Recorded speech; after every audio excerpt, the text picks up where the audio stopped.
Hey guys, welcome back to Macros Monday. Well, today we want to start off and talk about cravings versus actual hunger. So, I wanted to start with, when you're a child, scientific research shows that up to the age of 5, we can naturally, intuitively, we can stop eating when our body tells us that we're actually full. Interesting. Yeah.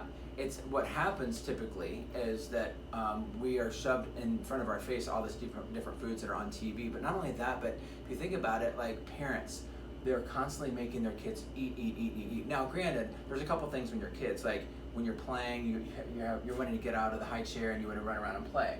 Okay, or it's not that a couple of blueberries and then all of a sudden you're full, but we just naturally, instinctively, will stop eating when our body sends the signs into our stomach, into our brain that's saying, hey, you know what? You're good. Full. You're done. You're done. And we don't do that as we get older. So cravings versus actually being hungry. When you're hungry, you will do anything possible to get food into your body in terms of like things that don't even sound great, if you will. But when you're craving something, that's something that you could naturally, it's something that you don't necessarily need. It's a specific food that you're looking for when you're craving something. Mm-hmm. So, and how you can also determine this is some people have issues being able to determine the two. But think about this for a second. If you can ask yourself, can I eat an apple right now? Like, if you say that to yourself, if I can eat an apple, okay, I'm probably hungry. But if no, I don't need an apple. Yep. More than likely you're craving something. What Yep. you can do for that, those cravings is get some water, get something to drink, or keep yourself busy. Because usually it's that psychological side of things. You're maybe bored. More than likely that you're bored. So rather than that physiological portion. So psychologically, get something and just take water in, or do an activity, maybe some stretching, some yoga, or go on a walk, or do something to keep yourself busy, or journal. Something that you can do so that you're not bored. Yeah. Okay? The other thing, guys, is get yourself out of the situation that makes you crave that thing. So if you know that it's my craving always, every night, I crave cereal. It's the thing that I love, always have, always What want is that. the cereal?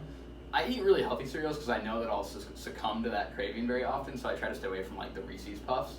Oh. So I eat like Rice Chex or original shredded wheat. So there's nothing like inherently really bad inside of that cereal, but it's still sometimes over the amount of food I should be eating in a day. Yeah. So the best way I found to get away from that is just to take myself out of the kitchen Yeah. and do something like Jay said, do something different, because I stop to think about it once I get away from it. Yeah. If you find that there's certain environments in which you're kind of constantly eating something, you need to change something about that habit loop. We've talked about habit loops a few times on Mindset Thursday now, if you've seen those videos. But if there's a constant environment in which you are in that always makes you eat a thing, maybe you should change your environment instead of trying to fight your craving. Yeah. Willpower is a finite resource, much like muscle strength or endurance Correct. or money, for that matter, is a finite resource. So take yourself out of that environment or replace that act with something completely different. So if it's, like you said, I'm craving cereal, well, maybe instead of having cereal, what you do is you have a big glass of water, or eat a pickle.